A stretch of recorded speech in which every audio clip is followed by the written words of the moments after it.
Amahoro mu izina rya Yesu. Umurongo w'uno munsi tuwusanga mu gitabo ca Mose citwa Uguharura, igice ca 23 ku murongo wa 19. Havuga hati: erega Imana si umuntu ngo ibeshe, kandi si umwana w'umuntu ngo yisubiremwo. Ivyo yavuze mbega ntizobikora? Ivyo yashinze ntizobishitsa?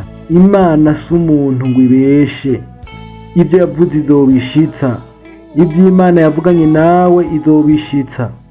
Ivyo Imana yasezeranye kubera izobishitsa. Yavuze ati ngo umugororotsi wanje azobeshwaho no kwizera, kandi ngo umugororotsi wanje ntazosegerereza.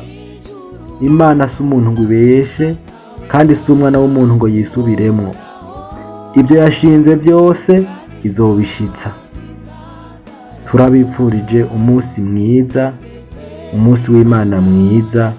Yesu abahezagire.